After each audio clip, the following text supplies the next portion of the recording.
A delicate tangle of arms and legs unfolds from the reeds, limb by limb, to then just stand there, moving its scythe-like arms in ghostly silence. What are you talking about? There's nothing there. The stick insect is over 3 meters tall.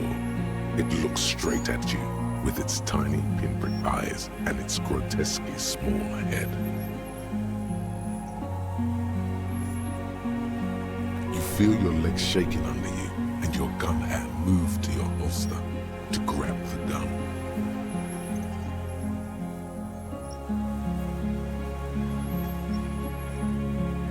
You feel the lieutenant's hand on your back, and then you hear him say 4 words.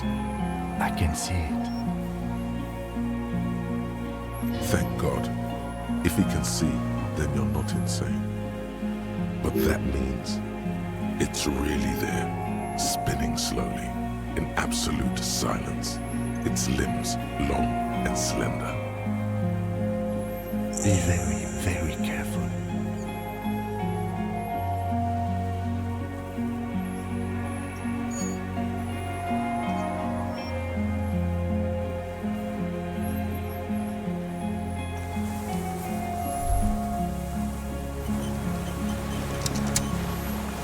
The creature stands on long stilt-like legs, antennae hanging from his head like a woman's hair, white and curled at the tips.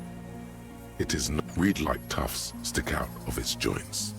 As the insect moves its forearms, it produces a faint hiss, like a reel-to-reel machine spinning after the tape breaks.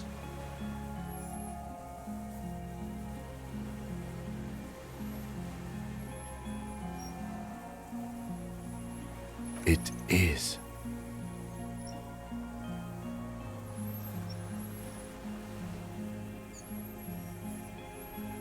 You glance over your shoulder. The lieutenant holds a piece of milled aluminium. He begins to pull it open, extremely carefully. It's the camera. No, the flash will scare the creature off. Warn him now.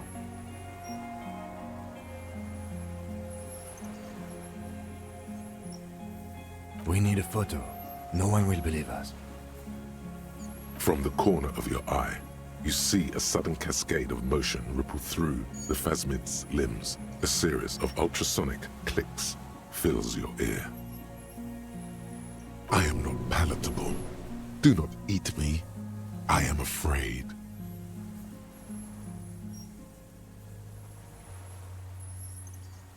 With the sound of metal sliding against metal, the lieutenant reveals the lens. The glass glints in his hand as he begins to slide in an ampoule. You see the phasmid turn to him, its mandible antennae reaching out. The motions are quick, sudden.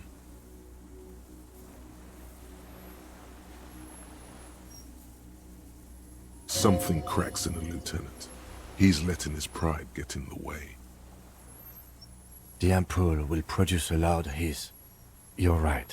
It could scare it away. I need a better moment when it's not looking.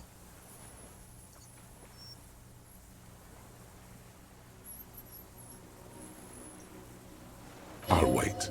I'm on standby, he thinks, his hands sweaty around the machine. The spindly mechanism turns itself back to you, its antennae taking their measure of the air, slowly.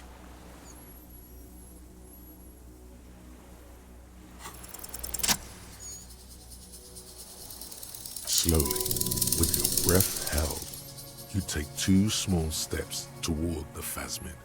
The creature lets out a series of ultrasonic clicks that swarm around your head like swallows. Like laughter, a sort of happiness. Sweat drips from your brow, soaking your chest. You reek of it, your chemicals. The tracheal system on the creature's abdomen expands in front of you to take in and expel air. It's smelling you. Hissing and clicking, it extends its mandible-like antennae to greet you. You're right below it now, looking up at the colossal chitin of its white limbs. The head of the creature is crowned by reeds, and its eyes are like small droplets of water.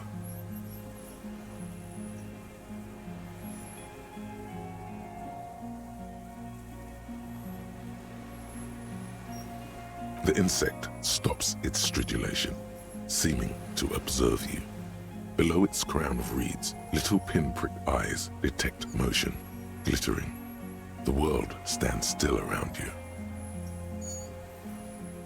Suddenly, there is silence. No, stop. Be afraid. As you do, the invertebrate comes to life, its limbs moving independent of each other, as if each has a mind of its own.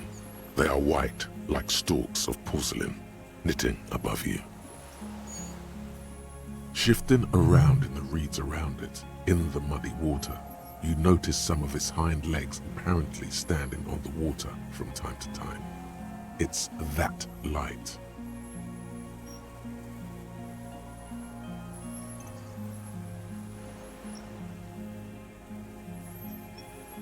Okay.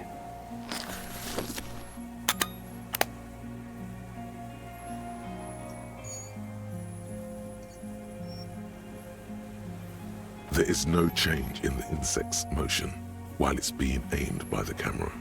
It remains fixated on you. In 3. If it moves, you jump back. I'll shoot. Here we go. 3, 2, 1. The shrill flash of the camera cuts the air like the blade of a sword. The phasmid freezes in its bright light. Head turned toward the lieutenant, hypnotized by the flash. It stands frozen before you. I got it.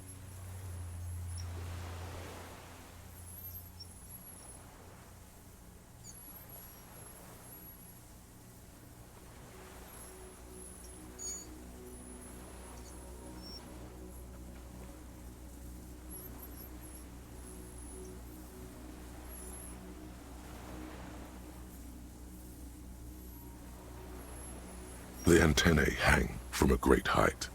With your hand shaking, you barely touch the tip of the left whisker. On contact, the chitin curls into a spiral, like the tip of a poison ivy. Its touch on your fingertip feels cold, ticklish. It is surprisingly delicate, the curly end of the whisker, like a young vine. It's even a bit wet. Looks like someone's got hurt in a fight. This antennae is much smaller than the other one.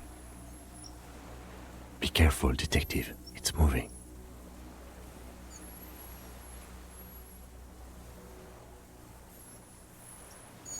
You were right. It glistens with some kind of moisture. The creature in front of you stays frozen.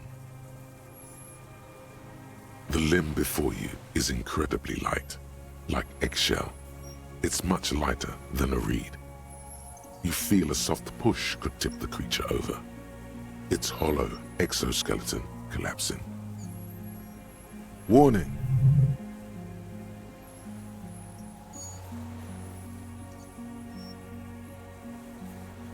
A small shudder passes the creature's arm.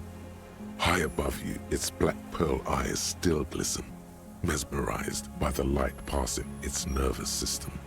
There is some kind of countdown happening as it slowly processes the overwhelming brightness of the signal. The invertebrate is regaining control. The stimulus overloaded it. It's passing like an extended moment or a gallstone.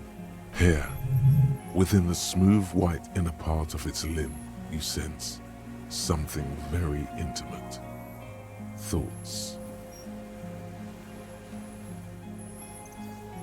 The nervous system could be spread out like that, over the extremities, like a cuttlefish. Or a rhyocinta, an occidental leaf insect with its brain stored in 4 leaf-like extensions, or a mimicry octopus with its intelligent tentacles.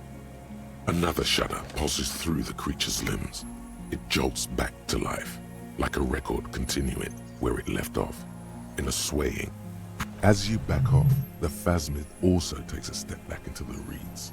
Something tells you the next time you engage and disengage, it will probably flee. The arthropod follows you with its antennae. As you back off, the cracks and hisses of the tape that's come to its end grow more distant.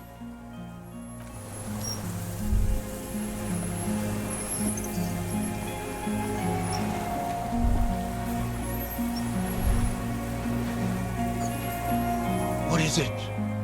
What do you want from me? I can't go.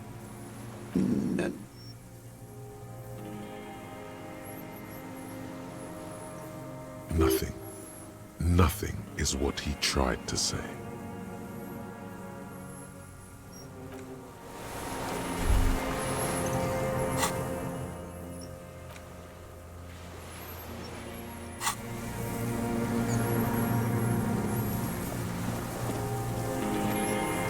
Hissing and clicking. Maybe it... About now, he is the insects breathing you in. No reply. A total H. You were right. Little bubbles. Careful. It may be... The foam slowly turns a darker shade, like burnt caramel. I exist.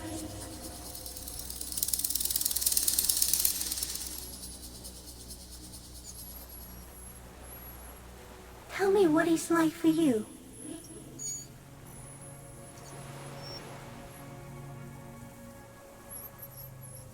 Yes, holy is the Lord of hosts, and all the earth is filled with his glory. Now, I will tell you what it's like for me.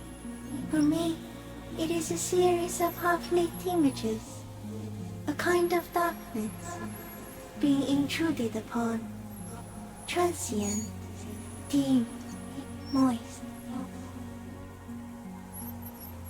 Shapes of plants and animals, and internal sensations.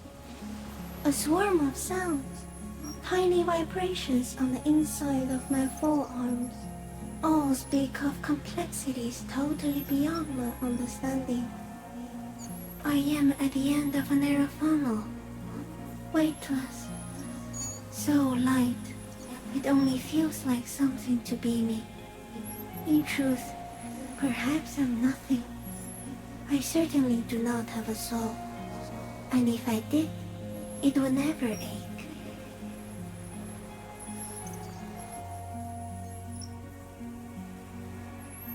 Few of us can begin to imagine the horror of you, with all of creation reflected in your forebrain.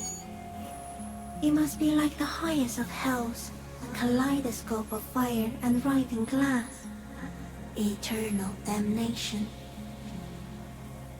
Even when you're sleeping, and when you wake, you carry it around on your neck, with eyes open that cannot help but swallow more behind the mirror.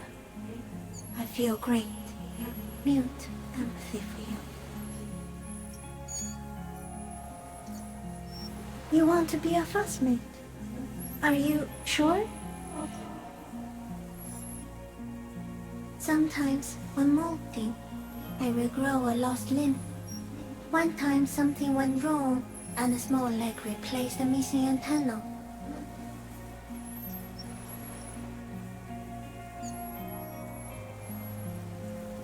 No, the leg tried to move around independently, making it hard to walk.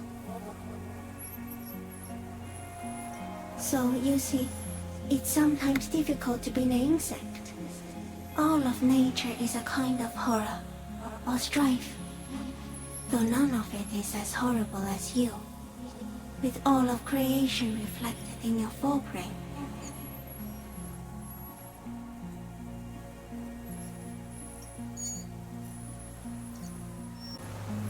Not even the birds know that, not even the water lily.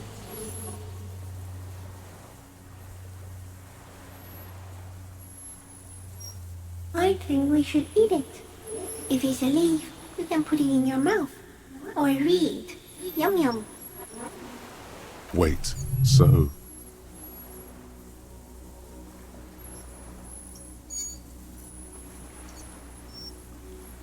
Yes, of course. The 3 meters tall stick insect would be offended.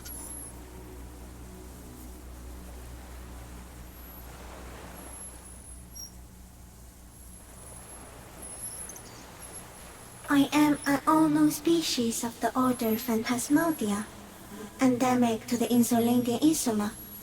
For the last 350 years, I have hidden in plain sight, masquerading as the reeds, molding, cloning myself, unfolding at night to play with trash bins and boys.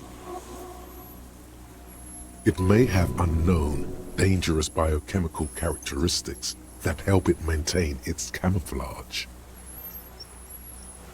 No one unnoticed by the first settlers and the land surveyors of the suzerain. Also, by the soldiers of the revolution and the officials of the occupation.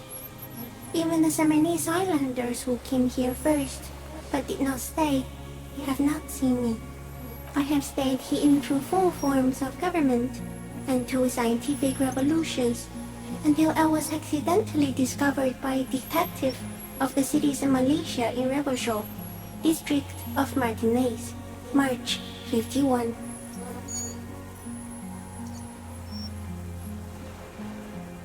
Yes, I do not have a starter display, so I use a neurodegenerative element to aid in camouflage. Do not worry, it is only destructive over long periods of time. The deserter. He's been here for a long... No, you are awake. I am real. Light is forming me. This is real.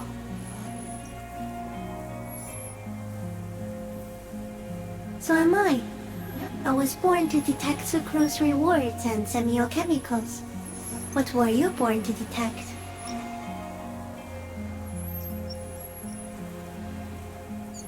I can also detect pheromones. The ones on you tell me that you will not eat me, and that I will benefit from your closeness. In short, I love you. No, you are. The moral of our encounter is, I am a relatively median life form, while it is you who are a total extreme madness. A volatile simian nerve system ominously new to the planet. The Pale too came with you. No one remembers it before you. The Nidarians do not. The radially symmetrics do not. There is an almost unanimous agreement between the birds and the plants that you are going to destroy us all. It is a nervous shadow cast into the world by you, eating away at reality. A great, unnatural territory. Its advent coincides with the arrival of the human mind. You're a violent and irrepressible miracle. The vacuum of cosmos and the stars burning in it are afraid of you. Give me enough time, you will wipe us all out and replace us with nothing. Just by accident.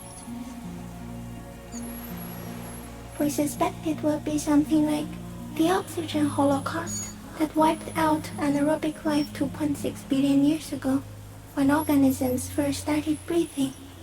Only much worse. Everything your eyes touch goes back there, behind the nose mirror. What if you blink? Are we still here? Please don't blink. What if you misplace us all one day, or just forget?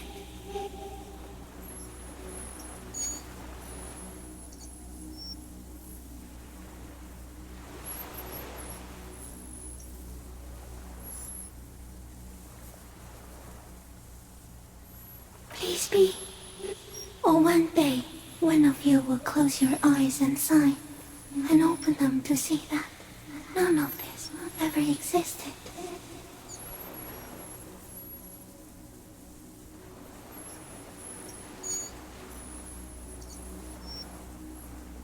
It doesn't look like that, no. You're just staring at it.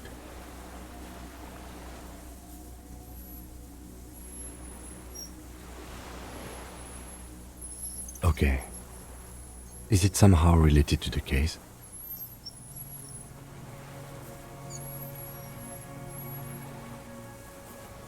I think you should back away from the unstudied species now.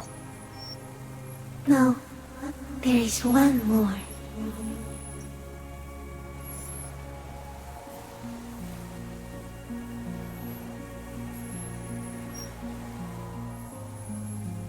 Thank you.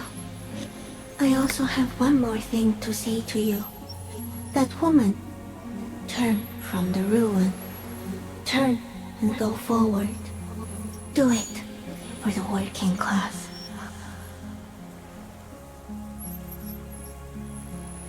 You cannot lie to me. Behind you, it smells of fires.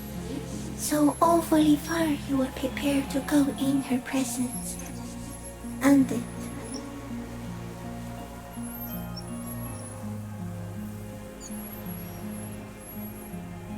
She was middle class. It doesn't take a 3-meter stick insect to tell you that.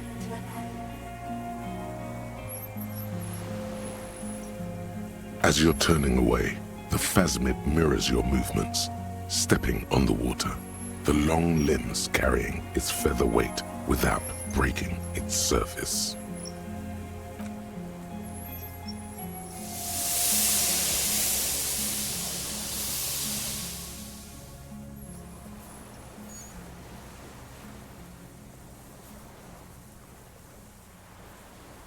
And just like that, it's gone, skating away across the sea's calm mirror like a skipping stone, leaving nothing but circles on the water.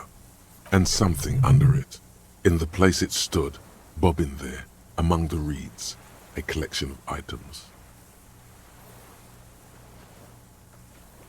It's gone.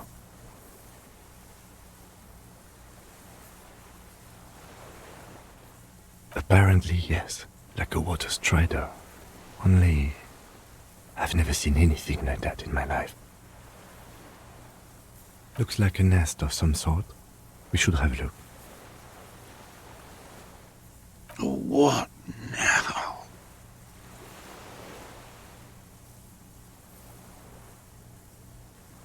In some kind of strange, semi-catatonic state. Our suspect is not looking so good. We need to check on him.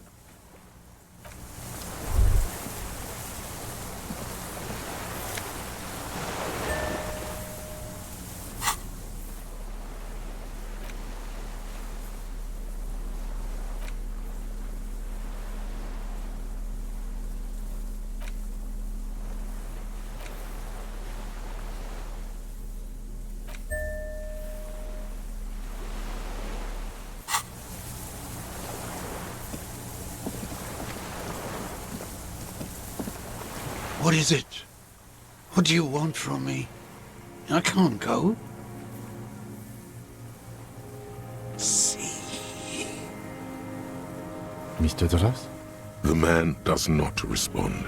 He keeps staring, black eyes glazed over and bulging from their sockets, his gap-toothed mouth shaking with fear and longing.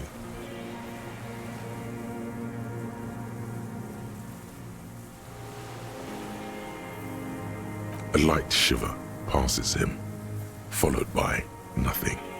His hands are trembling, and he breathes slowly. He's going into some kind of psychomotor immobility. The good news is, this solves our transportation problem, doesn't it, Mr. Dras? The trembling mouth appears to sigh. Between this and the broken tire he's used for a boat, I think it's safe to leave him here, while we go and get help. It will need to be medical first, I'm afraid.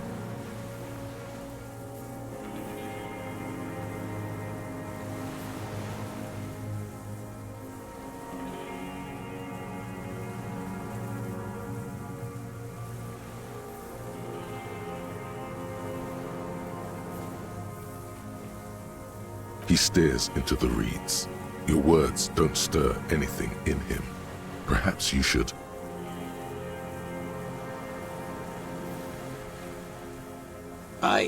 I lost. He turns his eyes to the reeds again, as he's done so many times. He lost the scope. Then it somehow made its way over there, with the help of a magpie phasmid. This sight is a T9, Mr. Dross. Was it attached to the rifle when you made the shot? Silence. Not even a sigh. You've gotten all you will out of this poor being.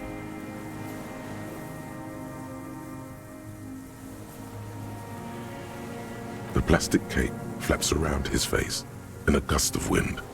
His back is slouched, and his mouth, the blacks of his eyes are receding. His pupils are returning to normal. The strength is all gone out of him. Just frail old bones in a sack of tracksuit trousers and a windbreaker. We should think about getting back to the mainland, to get help. He'll be safe here, if we don't take too long.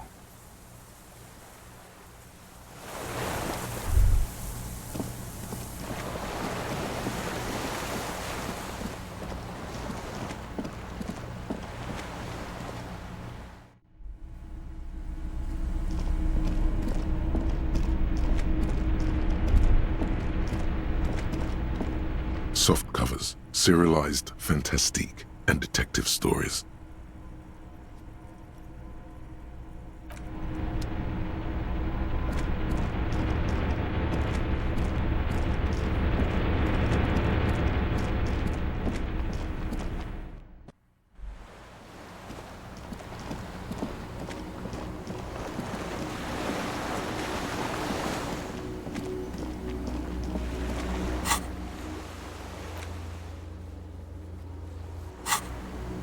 The skiff is swaying on the waves. Let's. We are done here. The skiff rocks gently under your weight as you get in. The ride back is uneventful and quiet. But for the sound of conversation on the water, there is someone inland waiting for you. Two men and a woman stand on the concrete square of a nameless village, looking at a small yellow boat as it draws closer. You reach the jetty and climb out of the skiff.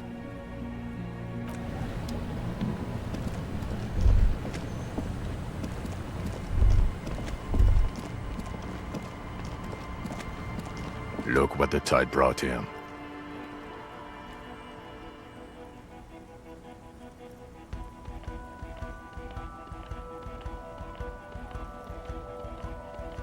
Harry, you're bleeding all over the place. You're half dead. Whatever this is, it is completely unimportant compared to what you've just seen. This is the man with sunglasses from the Whirling in Rags. But where are his sunglasses?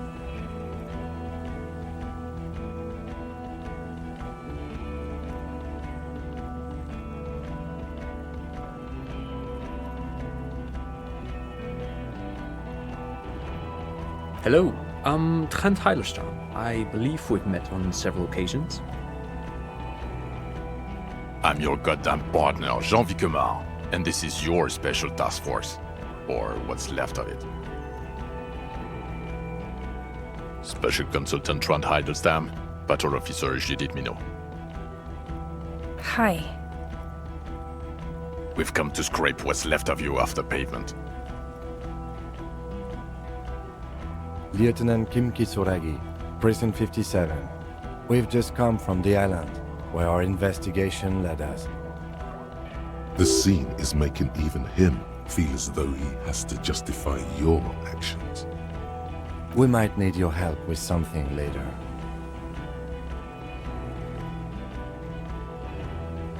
As if he recalled that he's in fact a decorated police lieutenant and not a naughty boy.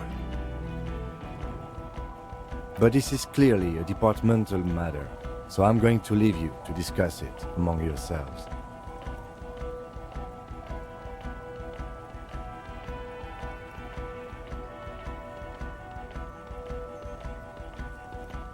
It's good to meet you, Lieutenant Kitsuhagi.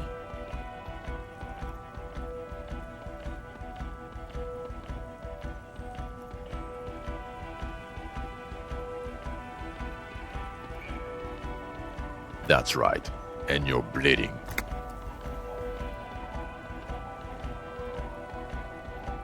Bothered by it? Harry, you look like you need a fucking organ transplant. Oh, fuck it. Let's not get into that.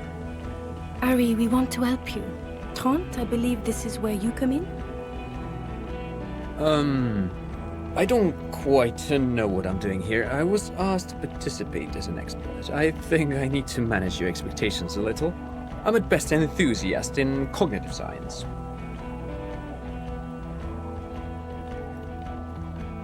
My background is in something else entirely. I engage in neurology on a merely theoretical level. In fact, I should probably get going. No, Trant, it's too late. You're part of this shit now. What have you got to say for yourself, shit kid? What does he have to say for himself? He left you to catch the bullets.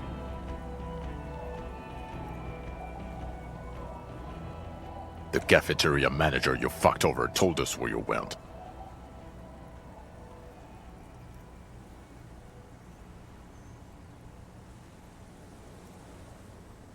And people on the street helped us too, with your whereabouts. You're a legend among the drunks, Harry. A legendary local drunk.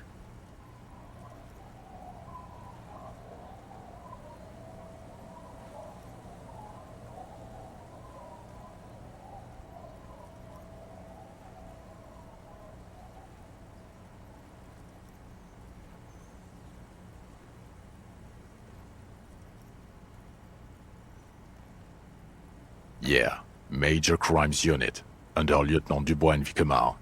Ring any bells? Refresh your memory? It's a goddamn Major Crimes Unit. There's you, me, Jude, Trant fucking Hiddleston, and Guillaume baby. I'm technically just a civilian advisor. Oh, fuck you.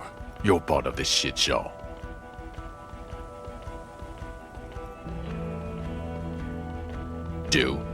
It's a Major Crimes Unit. We cleared the desk of cases so Precinct 41 doesn't look like the worst station in town. We are shit tier now, Harry. Because of you.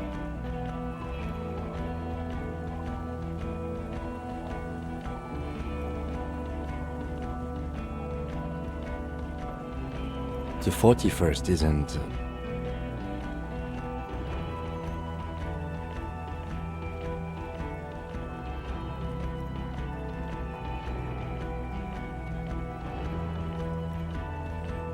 God damn it, Harry. You told us to fuck off. You said we're cramping your style. Your detective god. Fuck everything. All we burn. Detect or die.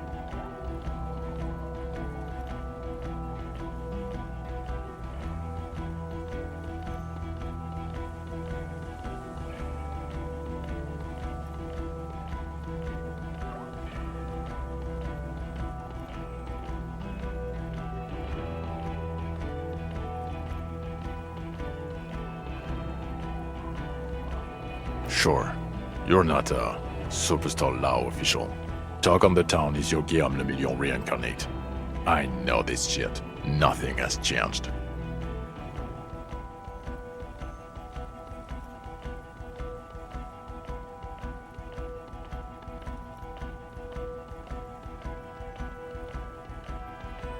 The bells aren't ringing because you have brain damage. Trant, this is where you come in. How bad is it? Well, he doesn't have visible tremors, he talks without slurring, he can drive a boat, he's standing, reasoning. All good signs, but complete retrograde amnesia, episodic and semantic.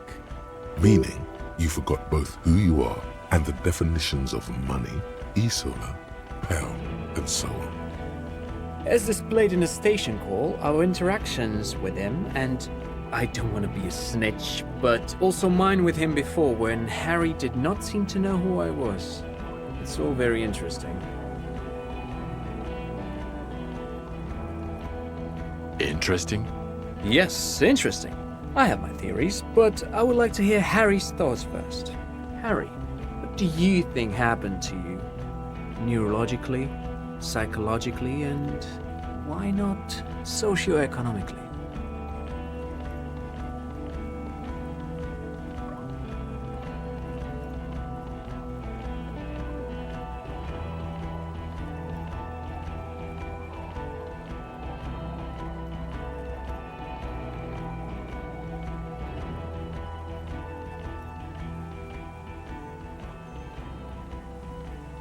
Son of fucking Long here. Detective far out son of Long on the case.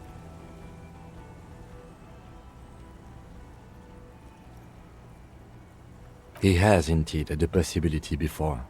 I have trouble believing him, of course, but he seems to want to convince himself of it. And I've seen him work. His methods are unorthodox. With all due respect, Lieutenant, you're bewitched by the shit, kid. It happens. What doesn't happen is a cop wiping his own memory to solve a case. In fact, it's not possible to wipe one's memory at all, even with the amount of pot and Pilsner he downs every hour. He's simply lying, or insane, or both. Detective Wigmer, I'm not saying he's the son of Lung, but lying? I mean, he has blacked out before. Yes, a couple of times. After some of the more serious benders.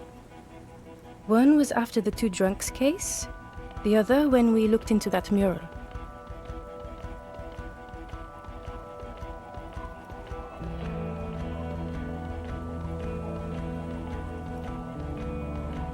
Interesting. So at first he dipped his toes into it, prepared. That's where he would have gotten the idea, yes. Practice. And then he used alcohol to get there, so to speak. What do you mean? Well, here's my theory. What if this is an absolutely normal reaction to the world we're living in?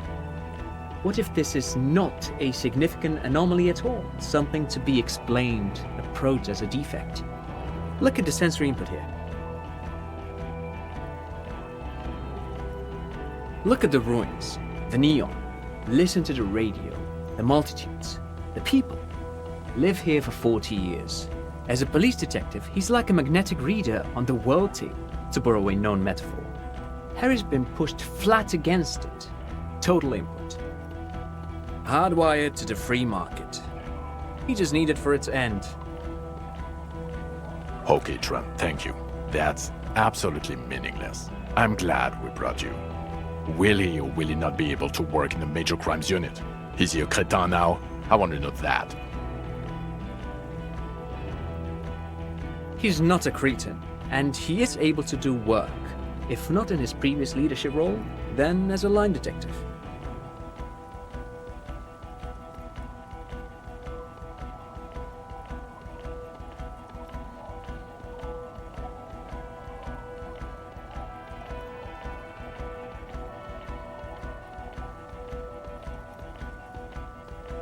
No one even mentioned that.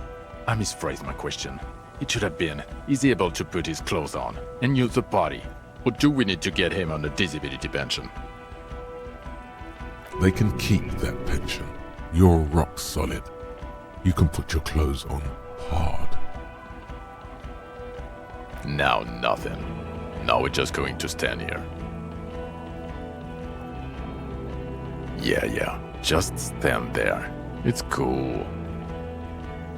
No, now we discuss that. What the fuck did you do to a motor carriage? Why is it there, Harry?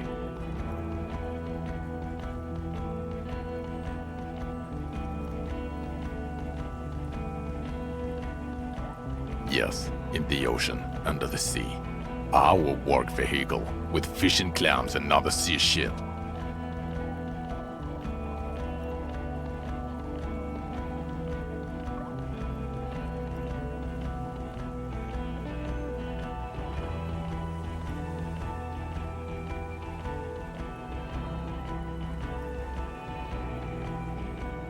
I drew.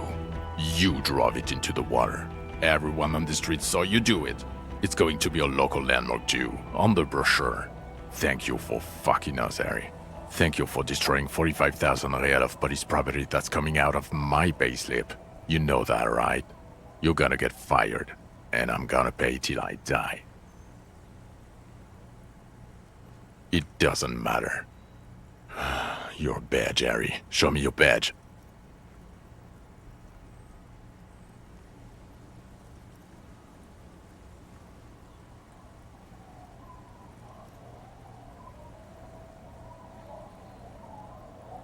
The thing that tells people you're a police officer.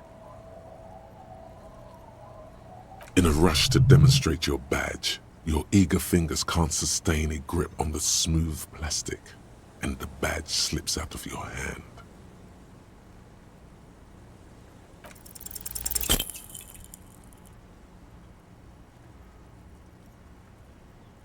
You juggle the badge for a second, unsuccessfully, and it lands on the ground, some 2 meters away.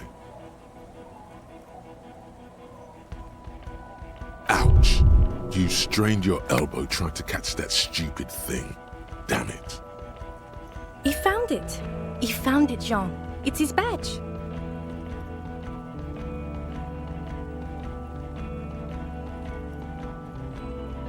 And your gun? As if having your badge and gun are natural states, not achievements. He has it. And he didn't drop it. You're drunk like a bum, Harry. Put that thing away before you kill someone.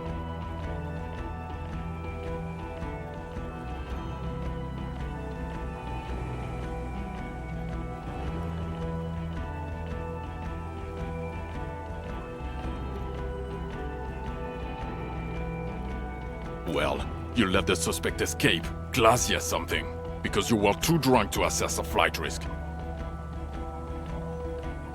We've read the reports. Lieutenant Kitsuragis. We know.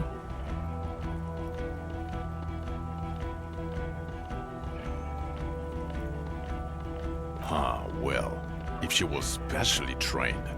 I'm not even gonna get into the other suspect. The one who shot herself in the head. Or the fact that you're Everclear's little peony now, doing I don't know what for him. That's small-time stuff. That's nothing. That's a humorous anecdote. Compared to the 7 people who were gunned down, the streets are literally red with blood, Harry. It was fucking mass murder. He did everything he could. We did everything we could. The company hired and vetted mercenaries. Lieutenant Dubois got between them and the locals. He did so at considerable risk to his own life. He was shot, not once, but twice. We stopped an execution, not a negotiation. The loss of life was minimal compared to what it could have been.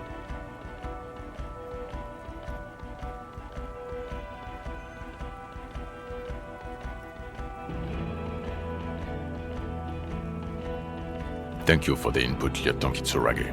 I didn't mean to suggest you didn't handle the situation. He thinks of apologizing, but decides against it. You've spent the week with him on this case.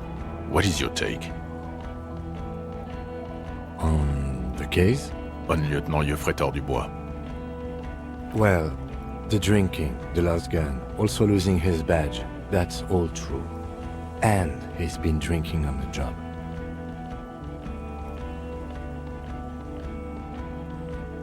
The man sighs deeply. Then there's the superstardom. He likes to, from time to time, allude to being a superstar law official. At first I thought it was a joke, but now I'm not so sure. He says disco about 20 times a day. It's worrying, especially considering his political views. Detective Dubois is, as you may know, a Mazovian socio-economist. He wants to liquidate the ruling class, which, again, for a police officer, is a little odd. You should yell something. Yes, let's let the big boys talk. Other still, he is also a full-blown fascist, an ultra-nationalist, woman-hater, and more than a little racist. How he reconciles these 2 points of view? but he is vocal about both. And then there's the motor carriage in the sea, and the drugs, of course. Amphetamine, mostly. But despite all this, he is a great detective. One of the best I have seen, in fact. He can talk human beings into telling him everything. And he doesn't stop. In all the time I've spent with him, he has not once stopped pursuing leads, however far-fetched and tangential. He is tireless, madly driven. Well, except that one time when he stopped to sing karaoke, which, by the way, I have to disagree with you, Mr. Vicmar, was a valiant effort. He really sang his heart out. Okay, he did something. Other than that one time, he has tirelessly worked on the case, and he solved it. We have a confession, a murder weapon, and the perpetrator, locked on the island right now, awaiting transportation. He apprehended a straggler who stayed hidden for 50 years, ever since the revolution, who's probably committed other murders over those years. Oh, and he also discovered a new species. A new species? A colossal stick insect. It was on the island, camouflaged as the reeds. It unfolded from the reeds. I think we may be dealing with the Insulindian phasmid. He takes out the photo of the phasmid and shows it to the officers across the yard. The wind blows, flapping the glossy rectangle in his hand. You hear gasps beneath the howling of the wind. As you can see, it's about 3 meters tall. In fact, we think it may be the largest land invertebrate ever discovered. Fucking hell is that? Is this somehow connected to the case? The killer did not seem to be aware of the phasmid's presence. Exhibiting a strange, atypical dementia, he fell into a stupor after its appearance. He became near catatonic. Yes, but also...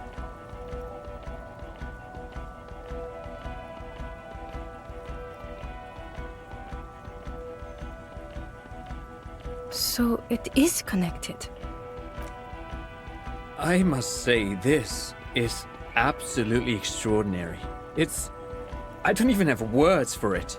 Yes, it really does make it hard to fire the drunk.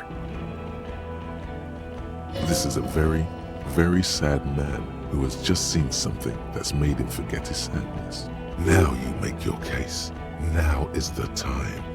Now or never.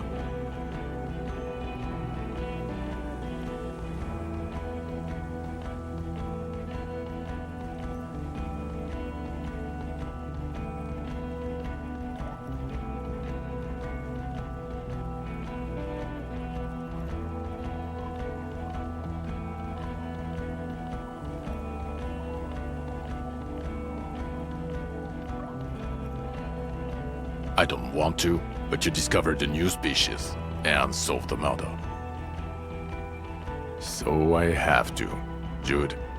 Honestly, anything that ends this trial is okay with me. Agreed. The public relations potential of this is too valuable to let go. Okay. We have vehicles in the square, and the perpetrator needs to be taken into custody. Let's go. The man looks westward, jingling his car keys in his pocket.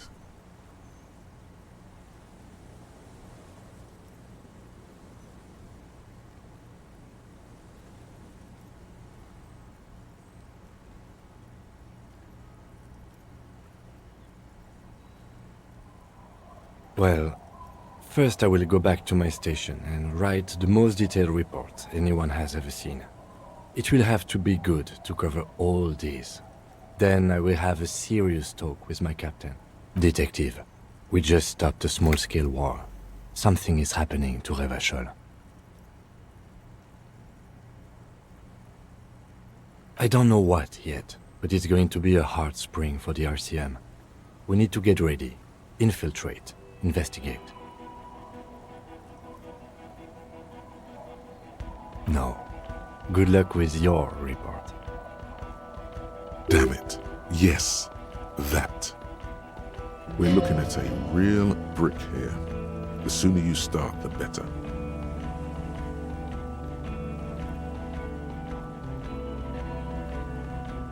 Who is Lena?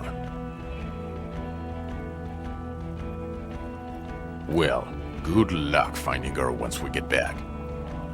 She and her husband were conducting the search for the Phasmid. It's their discovery, in part. I'm sure we'll find them. They should know as soon as possible. It would do you good to deliver some positive news for a change. Watch out, or she'll faint.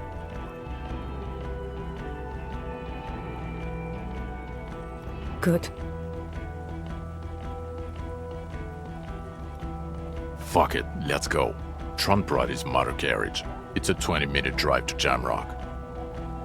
Under the afternoon sky, the great district hums. A chessboard of wooden houses, 80,000 living souls, and chimney stacks. Fire traps as far as the eye can see. From Main Street to Precinct 41, to Boogie Street, forking into the snow-swept horizon. You close your eyes and hear the dogs bark. A lone woman sits by a factory window, dreaming of meteorite strikes. On Rue de Saint-Jérôme, a square bullet slides into a square-shaped chamber. In Old South, a man without eyelids smiles. Spring has come. It's time. Torsen? Yes. McLean? Yes. Heidelstein? No. Vicmere? Yes. Dubois? Of course. Really? Nick Gottlieb looks up from the list. I hear he's unstable. You say that like it's a bad thing. Captain Potomny Price gestures with a ballpoint pen. It's dim in his office, and the curtains are drawn. Harry's our man. He'll pull through. When he does, he'll side with the people. Understood. Gottlieb returns to the list. Minnow? Of course. Wonderful. Then can we please just go back to Jamrock now?